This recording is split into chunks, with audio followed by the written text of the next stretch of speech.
للہ رب العالمین والصلاة والسلام علی سید الانبیاء والمرسلین اما بعد فاعوذ باللہ من الشیطان الرجیم بسم اللہ الرحمن الرحیم۔ سورۃ الانبیاء کی تقریباً 11 آیات کی تفسیر مکمل ہو گئی تھی، تو کچھ بات چل رہی تھی اس میں یہ نبی کریم صلی اللہ علیہ وسلم کے بارے میں اللہ تعالیٰ نے ارشاد فرمایا تھا کہ وَإِنْ أَدْرِي، یعنی گویا کہ نبی کریم کا قول، اور اللہ نے اس کو یہاں پہ حکایت فرمایا، اور میں نہیں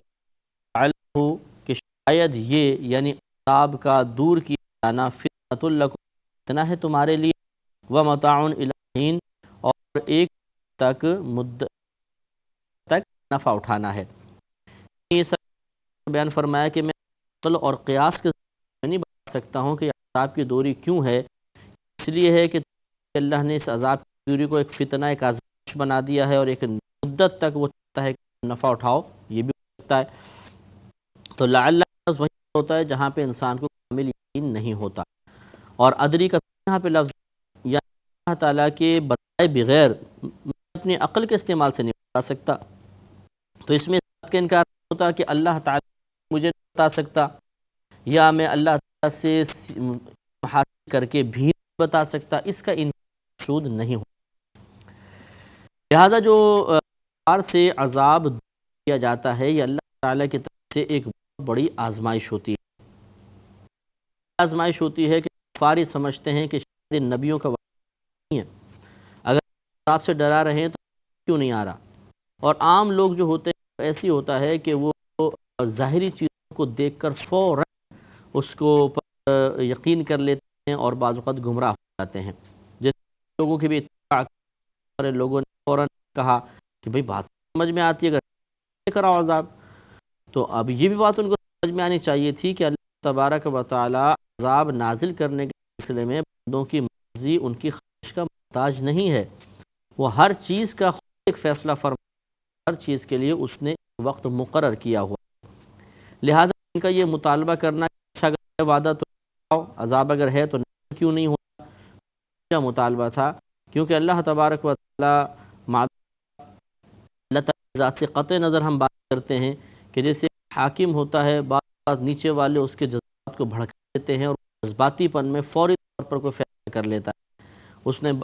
فیصلے بعد کے لیے رکھے ہوتے ہیں، لیکن جذبات میں آ کر حالات ایسے کریٹ ہو جاتے ہیں کہ وہ اس وقت ایک مہینے بعد اس کو نافذ کرنا تھا یا حکم دینا تھا وہ فوراً دے دیتا ہے۔ یہ اس کے ساتھ ہو سکتا ہے کیونکہ اس پہ جذباتیت غالب ہوتی ہے با تقاضا بشریت کی بنا پر، لیکن اللہ تبارک و تعالیٰ اس قسم تمام بازوں سے پاک، وہ بشر نہیں، اس کے اوپر کوئی کیفیت ایسی غالب نہیں آتی کہ اس کے فیصلے کو بدل دے، لہٰذا ان کا یہ مطالبہ بالکل بیجا تھا کہ وہ اب کیوں نہیں آتا، تو یہ اللہ تھی، لیکن اتنی واقعی سوچ عام لوگوں کی نہیں ہوتی تھی، تو وہ ان کی فوراً باتوں کا یقین کر لیتے تھے کہ واقعی بات تو مناسب، وعدہ ہے تو کیوں نہیں آ رہا، وعدہ پیش کیجیے، اس وعدے کو بیان کر دیجیے، یعنی وہ وعدہ یعنی عذاب کو نازل کر دے اللہ تعالیٰ اگر تم ایسا ہے تو یہ ہوتا ہے بعض اوقات عوام جو بات غور و تفکر والی ہوتی ہے اسے چھوڑ دیتی ہے، سیدھی سیدھی بات کر رہا ہوتا ہے اسے اختیار کر لیتے ہیں، اس بات میں مکمل طور پر کوئی مطلب حقیقت ہو یا نہ ہو، وہ بات مناسب ہو یا نہ ہو، اس بات پر یقین کرنا چاہیے یا نہیں کرنا چاہیے۔ میں ایک چھوٹی سی مثال آپ دیتا ہوں، اور اختلافی بات کا مقصود نہیں ہے بلکہ موجودہ دور کا ایک مسئلہ منازع فیہ کے بارے میں اشارہ کرنا مقصود ہے۔ مثال کے طور پہ بعض اوقات یہ کہا جاتا ہے صرف اللہ سے مانگو، کیونکہ اللہ تعالیٰ کسی کا محتاج نہیں، ان سے مانگنا چاہیے، تو عام آدمی کے ذہن میں فوراً بات آتی ہے کہ بات بالکل مناسب ہے، اللہ سے مانگنا چاہیے، اور بعض حضرات اس بات کے قائل ہوتے ہیں کہ اللہ تعالیٰ کے مقرب بندوں سے بھی طلب امداد جائز ہے، جیسے انبیاء علیہ السلام ہیں، صحابہ کرام ہیں، اولیاء کرام ہیں،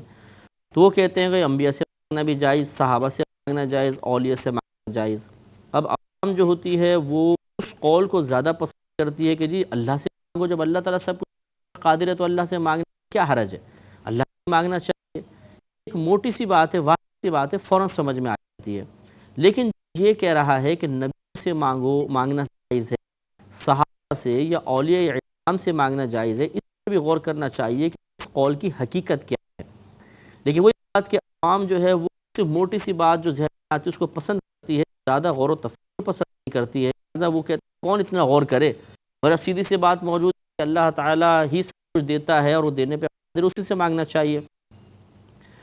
تو اس لیے اس بات پر غور و تفکر عوام نہیں کر پاتی، اور یہی وجہ انتشار بنتی ہے. اصل مسئلہ یہ ہے کہ یقیناً اللہ تبارک و تعالیٰ ہی عطا فرماتا ہے، وہ خالق ہے، مالک ہے، رازق ہے،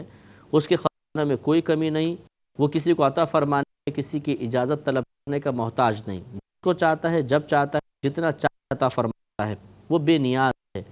اس کو کسی کی حاجت نہیں، پورا زمانہ اس کا محتاج ہے. لیکن اللہ تبارک و تعالیٰ کی عادت کریمہ ہے کہ اپنے بندوں کو جو کچھ عطا فرماتا ہے کسی ذریعے، کسی سبب، کسی نہ کسی وسیلے سے عطا فرماتا ہے. میں نے اپنے سے لے کر آج تک ایسی نعمت نہیں اللہ تعالیٰ نے براہ راست آسمان سے مجھ پر اتار دی ہو، بلکہ اس کے لیے کوئی نہ کوئی ذریعہ اور وسیلہ ضرور ہے. چاہے وہ کے ذریعے مجھے پہنچی ہو، میرے والد کے ذریعے پہنچی ہو، دوستوں کے ذریعے، استاد کے ذریعے، یا دیگر دنیاوی ذرائع کے ذریعے. اللہ تعالیٰ کی ہی نعمت ہے، وہی عطا فرماتا ہے. وہ کسی ذریعے و سبب کا محتاج بھی نہیں، اس کے باوجود وہ ہر چیز کو عطا فرمانے کے لیے ایک ذریعہ اور سبب قائم فرماتا ہے. اسی طریقے سے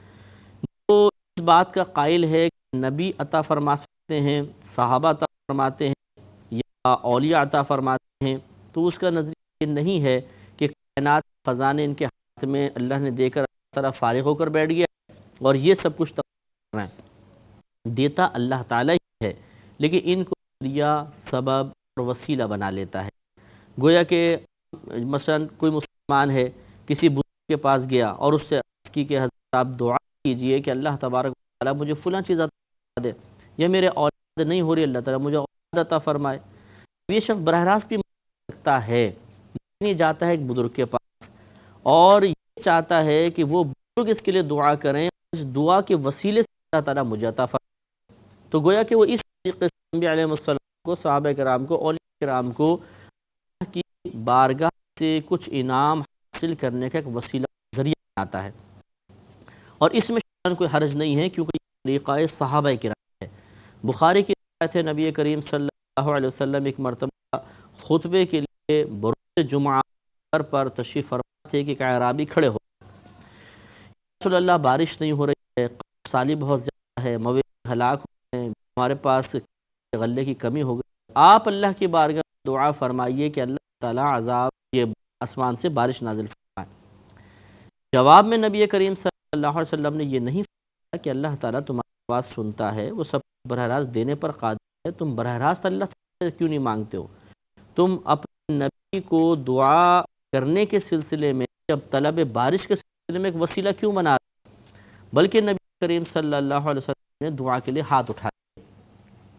آپ کا دعا کے لیے ہاتھ اٹھانا اس بات کو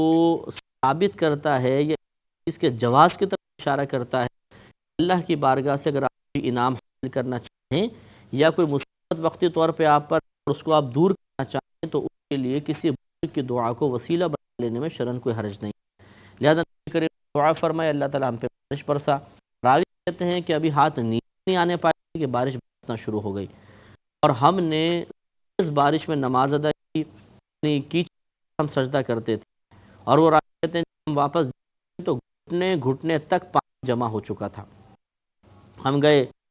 ایک ہفتے تک مسلسل بارش ہوتی. اگلا آیا، نبی صلی اللہ علیہ وسلم ممبر اس پر جلوہ افروز ہوئے، وہ بھی یا کوئی اور کہتے ہیں کھڑے ہو گئے، عرض کیا رسول اللہ صلی اللہ علیہ وسلم یہ بارش نے تو بالکل کام کر دیا، ہمارے گھر گر گئے، جو چیزیں تھیں وہ بھی بہہ گئیں، تو آپ اللہ میں دعا کیجئے کہ رک جائے. تو نبی کریم صلی اللہ علیہ وسلم نے اپنے ہاتھ اللہ کی بارگاہ میں دراز فرمائے اور عرض کیا رب کریم مدینہ کے اطراف میں برسا، مدینہ میں برسا. راوی کہتے ہیں کہ ہم نے دیکھا کہ مدینہ کے اطراف میں بارش ہو رہی تھی اور مدینہ میں ایک قطرہ بھی نہیں ٹپک رہا. ایک روایت میں نے آپ کو سنا، سیاہ ستہ اٹھا کر دیکھ لیجیے، سینکڑوں مقامات پر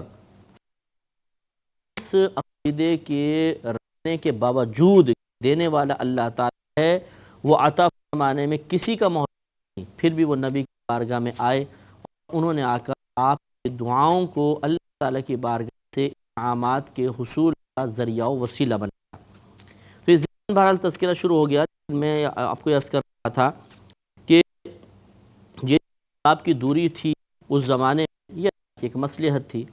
کفار جو تھے عوام کے سامنے ایک ظاہر بات بولتے تھے جو آرام سے ان کی عقل میں آ جاتی تھی کہ اگر یہ نبی سچ کہہ رہے ہیں تو عذاب کیوں نہیں؟ تو لوگ فوراً اس کو قبول کر لیتے تھے، اور نبی کریم صلی اللہ علیہ وسلم یا دیگر انبیاء السلام اس قسم کے لوگوں کو جب سمجھاتے تھے کہ وعدہ ہے، اس کی عادت کریمہ ہے کہ وہ اپنے وعدے کو وقت پہ پورا کرتا ہے، تو ان باتوں میں غور و تفکر کرنا کہ اللہ کی عادت ہے، پہلے بھی ایسا ہوتا رہا ہے، اور معاملہ وہ معاملہ، اس لمبے غور و تفکر کے لیے ذہنی طور پر تیار نہیں ہوتے تھے، اور اس طریقے سے وہ گم گئے۔ تو اعتدال بہت ضروری ہے۔ تبھی میں نے آپ کو یہ طلب امداد والے مسئلے میں عرض کیا کہ اگر کوئی یہ عقیدہ رکھتا ہے دینے والی ذات صرف ہمارے اللہ کی ہے، ہمارا رب ہی عطا فرماتا ہے، اس کی عطا کے بغیر کوئی ہمیں ایک تنک نہیں دے سکتا، ایک تنک، یہ عقیدہ ہونا چاہیے۔ اور اللہ تعالیٰ سے طلب امداد افضل ہے، اور یہ بھی ہے، لیکن اگر کوئی علیہ السلام کو، صحابہ کرام کو، اولیاء اعظام کو اللہ کی بارگاہ سے انعامات کے حصول کا ذریعہ وسیلہ بنائے تو اس میں شرعاً کوئی حرج نہیں ہوتا۔ قال رب احکم بالحق، نبی نے عرض کی، نبی کریم صلی اللہ علیہ وسلم نے عرض کی کہ اے میرے رب، حق فیصلہ فرما دے، فیصلہ فرما حق کے ساتھ۔ اس سے معلوم یہ ہوا اگر کوئی آپ قسم کی کسی بزرگ نے قیودات بیان کرتے ہیں، جی حضرت سچ یہ بتا دیجیے کہ ایسا ہوگا کہ نہیں ہوگا، بالکل سچ سے ذرا بیان کر دیجیے ایسا ہوگا کہ نہیں ہوگا۔ اس میں کوئی ناراضگی والی بات نہیں ہے کہ کیا میں جھوٹ بولوں گا، یہ بول رہا ہوں کہ سچ سچ بتا دیجیے، یہ حق بتا دیجیے، کیا حق بولوں گا؟ ایسا نہیں ہوتا۔ بعض اوقات اپنی بات کو متوازن کرنے کے لیے اور بعض اوقات کامل یقین کے باوجود اس قسم کے الفاظ صرف اپنے ایک بات کے تقاضے کے تحت ذکر کیے جاتے ہیں۔ خود قرآن میں ہے، قال، اللہ تعالیٰ نے ارشاد فرمایا کہ اے حبیب کریم صلی اللہ علیہ وسلم نے عرض کی، رب احکم، اے میرے رب تو فیصلہ فرما دے، بالحق، حق کے ساتھ۔ تو کیا معاذ اللہ نبی کریم کو یہ امید تھی کہ ناحق فیصلہ ہوگا؟ ہرگز نہیں، کو کامل یقین تھا کہ حق کے ساتھ ہی فیصلہ ہوگا، لیکن بعض اوقات انسان ایسے الفاظ کو زبان سے ادا کرنا بھی پسند کرتا ہے، یعنی جو یقین حاصل ہے اس کو الفاظ بیان کر دیا۔ وَرَبُّنَا الرَّحْمَنُ الْمُسْتَعَانُ عَلَىٰ مَا تَصِفُونَ، اور ہمارے رب رحمان ہی کی مدد درکار ہے، یعنی رب، ہمارے رب رحمان کی ہی، المستعان، اسی سے مدد طلب کی ہے، عَلَىٰ مَا تَصِفُونَ، ان باتوں پر جو تم بتاتے ہو، یعنی جو تم مطلب سیدھے الزامات لگاتے ہو اور خلاف شرع احکام کرتے ہو، سب کچھ اللہ تعالیٰ سے ہی مدد طلب کرتے ہیں، اور اللہ تعالیٰ ہماری مدد فرمائے گا۔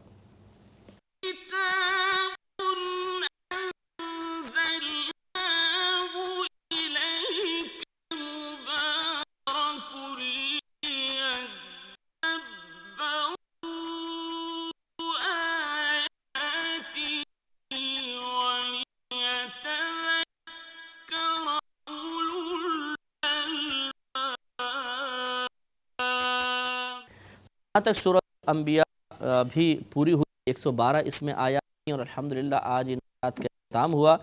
اور اس کے آگے سورۃ الحج ہے۔ سورۃ الحج کب آغاز ہوگا؟ اس میں تقریباً 78 آیات مبارکہ ہیں، اور یہ مدنی صورتوں میں سے ہے۔ مدنی صورتوں میں اکثر آپ غلبہ دیکھیں گے ان آیات جو احکام سے متعلق ہیں، کی آیات میں یا کی صورتوں میں دیکھیں گے اکثر اخروی امور کے بارے میں یا عقائد کا بیان زیادہ ہوگا، خصوصاً ان عقائد کا کہ جن کا کفار انکار کیا کرتے تھے، جیسے قیامت کا، عذاب کے نزول کا، بروز قیامت اٹھنے کا، حساب و کتاب وغیرہ وغیرہ، یہ اکثر اس میں بیان۔ تو اس میں ضروری نہیں ہے کہ مدنی آیت ہو اس میں کوئی اخروی امور کے بارے میں بیان ہو، صرف احکام ہی ہوں، اسی لیے میں نے غلبہ کے لفظ بیان کیا کہ اکثر اس میں آیات جو ہوتی ہیں احکام سے متعلق ہوتی ہیں۔ بسم اللہ الرحمن الرحیم، یا ایھا الناس اتقوا ربکم، اے لوگو اپنے رب سے ڈرو، ان زلزلۃ الساعۃ شیء عظیم، بے شک قیامت کا زلزلہ ایک بہت بڑی چیز ہے۔ تو اے لوگ اپنے رب سے ڈرو۔ پہلے میں نے آپ کو عرض کیا تھا کہ اللہ سے ڈرنے کا مطلب اللہ تعالیٰ کی ذات سے ڈرنا نہیں ہے، کیونکہ اس کی ذات کا تصور آ ہی نہیں سکتا۔ تو جس ذات کا تصور ہی نہیں آ سکتا اس کی ذات سے ڈرنا کیا؟ بس مراد ہے کہ اللہ تعالیٰ کی ذات سے ڈرو، اس کی گرفت سے، اس کی بے نیازی سے، اور اس کے ناراض ہونے سے ڈرو، کیونکہ جب وہ ناراض ہوتا ہے تو بعض اوقات دولت ایمان بھی فرما لیا کرتا ہے، اس لیے اللہ تعالیٰ سے ڈرنا چاہیے۔ ڈرنے کا مطلب خالی یہ کہ قلب میں ایک وقتی طور پہ خوف محسوس کرنا، بلکہ ڈرنے کا مطلب یہ ہوتا ہے کہ جو اللہ تعالیٰ کے عذاب سے خوف کا تقاضا ہے اس تقاضے کو پورا کیا جائے، اور وہ تقاضا یہ ہے کہ انسان نیک اعمال کو، جو عبادات اللہ نے اس پہ فرض و واجب کی ہیں، انہیں ان کی مکمل شرائط کے ساتھ، استقامت کے ساتھ ادا کرنا، اور جن گناہوں سے بچنے کا حکم دیا انہیں مکمل طور پر چھوڑنا، ان سے اجتناب کرنا۔ یہ ہے اللہ تعالیٰ کے خوف کا تقاضا۔